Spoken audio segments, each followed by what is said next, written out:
Hi everyone, welcome back to my channel. Good morning, good afternoon, good evening, depending on your time zone. How are you doing? You are welcome back. So I would like to share something very, very important with us this hour.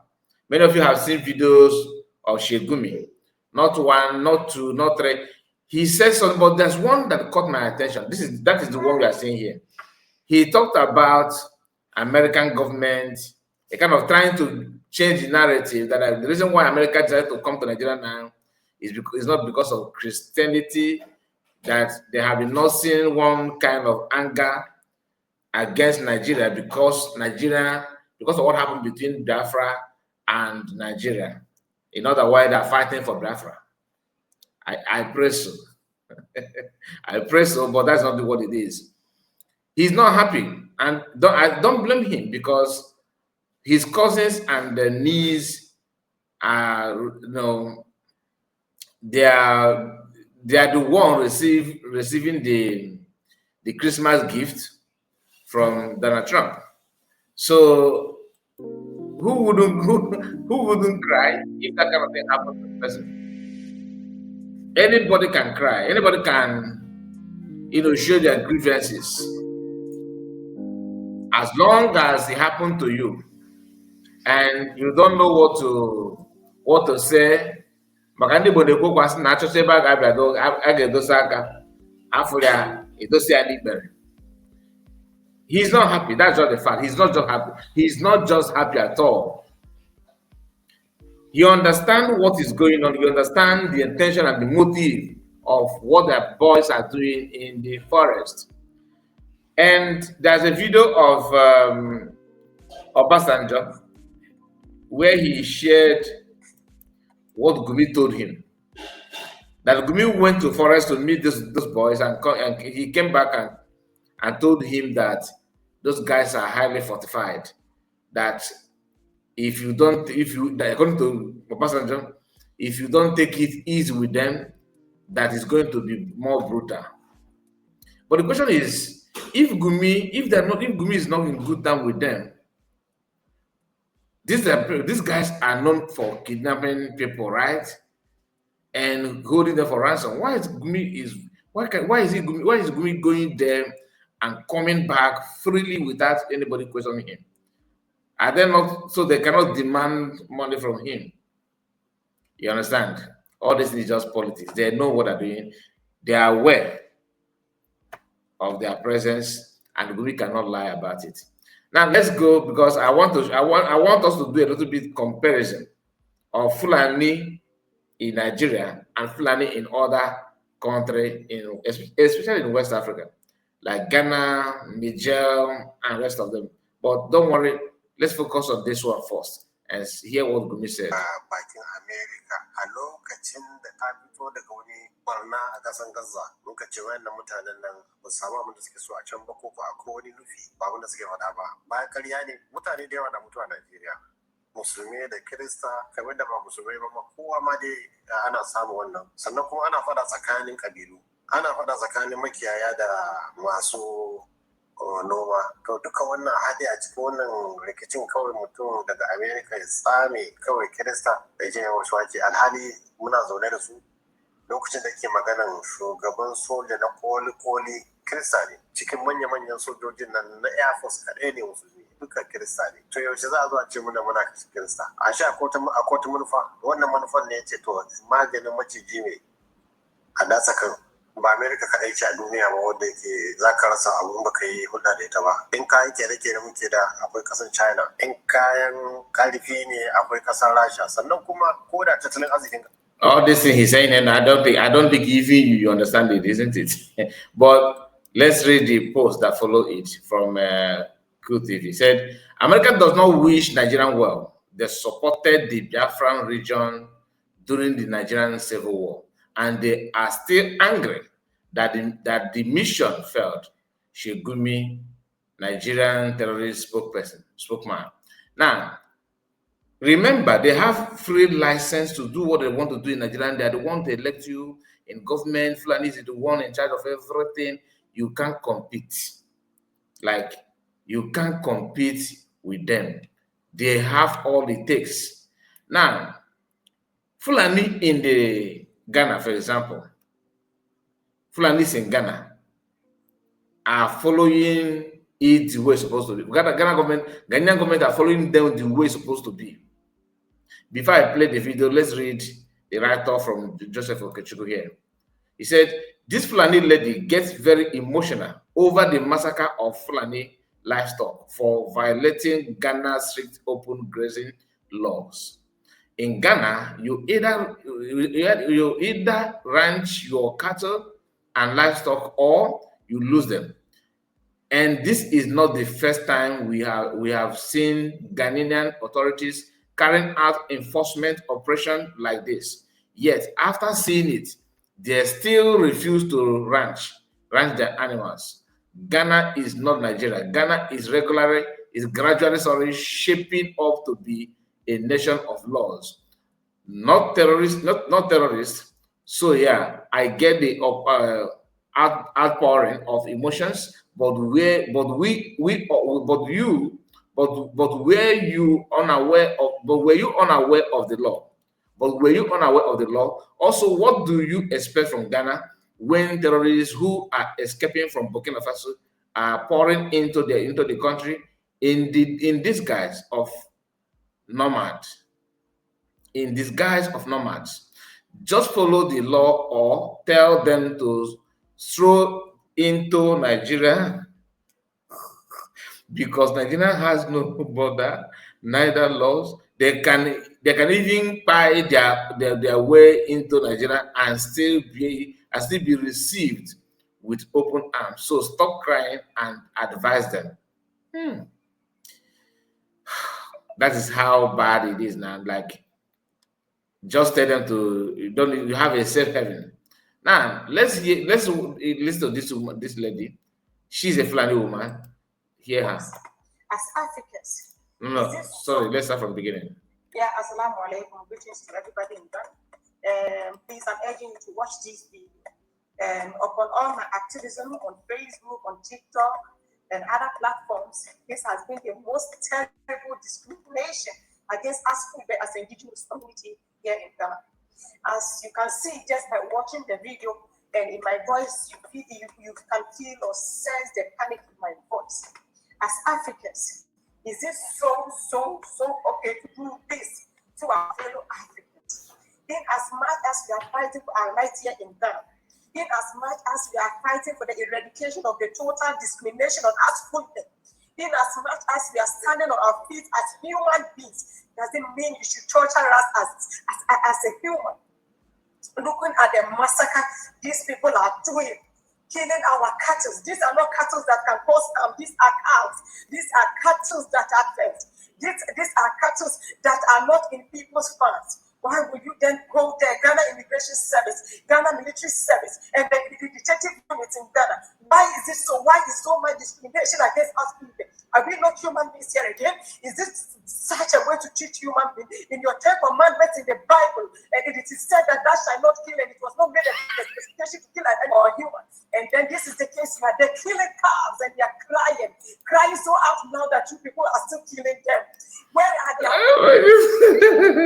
Oh God, I beg. So in the Bible said they shall not kill, and the cow is included.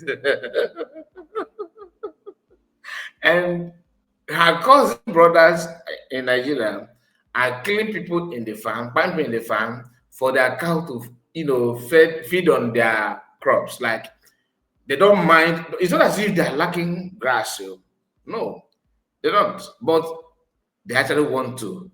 They're grazing on your farm and also want to graze on your inheritance, your ancestral land. So their cattle, are busy feeding on your crops, while the owner of the cattle and whoever that control the cow is also busy taking your land. And it's not as if this lady is not receiving the news of what they are doing in Ghana, in Nigeria, that even Ghanaian governments, of course, should be panic. Unlike Nigeria, one of the problems that Nigeria have is, yes, in as much as you have three major groups, one group define what they want, which is Fulani. Igbos define what they want, but the problem is that we are not ready to do what we want, to get what we want. Whereas Yorubas are in between. They're not, even if Northerners and Igbos are fighting, for example, Yorubas are not, and they're not going to come to separate the fight. They will just stay away. After the fight, they will not go to Hausa Fulani people and thank them for not buying them. You don't know. I don't know if you understand what I'm saying. They don't have time to make things work. Like for everybody, like, okay, you don't know, guys, don't fight, don't fight. We are here together. No, they will not even say anything. They'll just wait until after you finish fight. Like after both of you fight, they will come and thank the other, Fulani people for not. Yeah, because we are our good brother. We are intermarried. We are sharing. Half of us are sharing the same religion with you, so it makes it difficult. Now, if you are one of those who believe that it doesn't matter, it really matter because they have defined what they want. Just imagine what Ghanaian governments are doing to them just because they are grazing around. Not they are not even because they buy someone in the farm. But if they buy someone in the farm in Nigeria and you try to revenge or do anything in the name of self-defense, they will give you death penalty. Remember Sunday, they will guide the just release. If some of them will say, since Americans stepped into Nigeria, what have they achieved? If not American, Sunday will be hanged up by spy squad. Remember, Motosho said that death sentences in the international community are frowning face and all that, but they're still committing it. Anyway, listen. Honest. What have you done to their owners? Why have you gotten access to their cattle? Because if they were around, they would have actually let them out. Why are you killing innocent animals? They are not on people's farms. This is our source of livelihood. What else do you want us to do, Ghana? I don't even know what to say.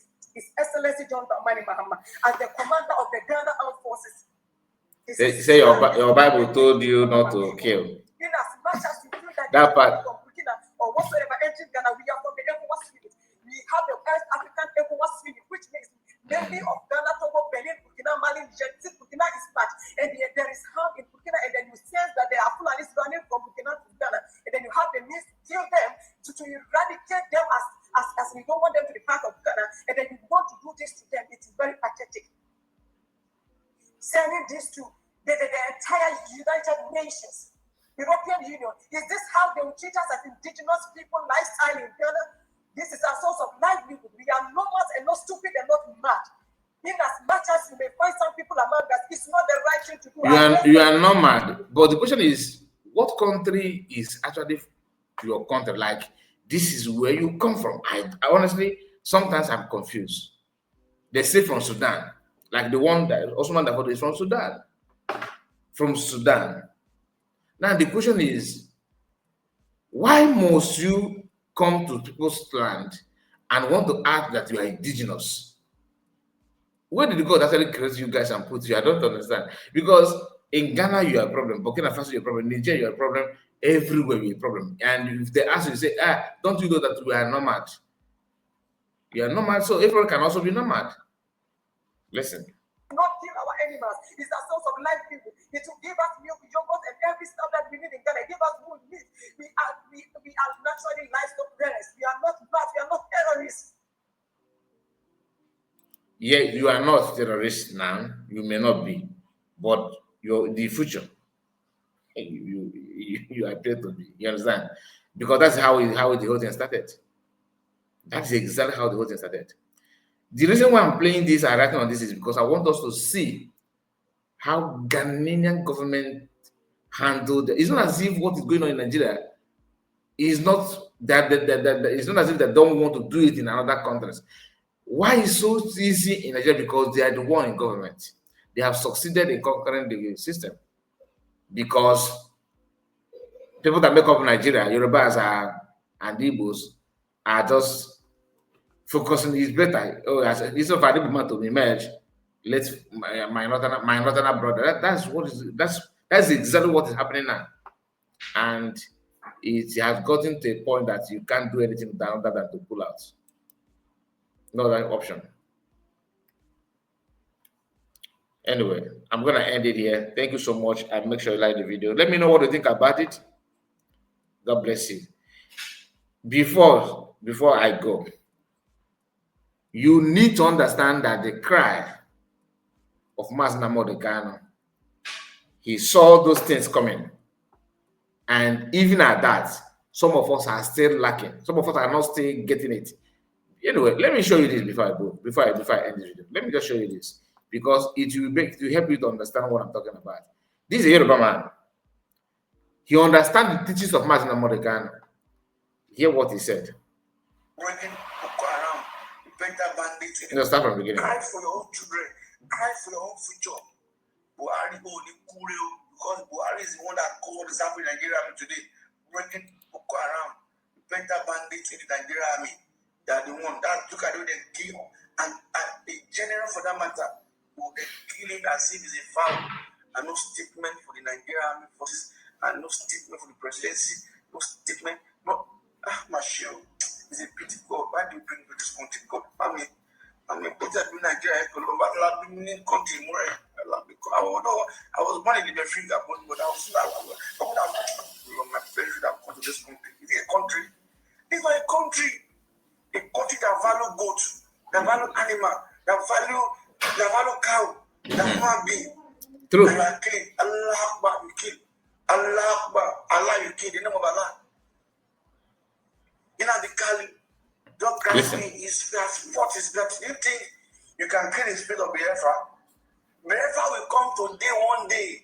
You could have started it, another man. Now, somebody is still coming. People are still coming. You know, forget it. Forget it. You can't kill their spirit. Their soul and body is not part of Nigeria again. All those are governors, their senators, they are just selfish because they don't want to come out because of their business and their so-called business and are protecting something. In the Hina, they are planning, they know what they are doing. It's just unfortunate that the Igbos, the East cannot unite together. If the Yorubas can unite, the women can unite when they are exporting oil and they don't take care of their place as a couple and the life of this my mouse king now, what is it? Today, there will not be enough development, although there's no development in the South, a little one is there. You buy new one doom and celebrate Navical. Sunday, Fulani, all right. So all this thing is what you need to understand because I am not saying it for saying sake. There's a reason behind it. But you know that if you ignore the truth, you keep on going around and around, repeating the same thing again and again. Other tribe understand is coming, like he talked about unity, coming together and all that. It's true. But must you wait until everybody come together before you do something? That's how it's known. So do all you can, do what you can, and leave the rest for God. Thank you so much, and make sure you like the video, subscribe to the channel in case if you are new. God bless you, and bye-bye. Good morning.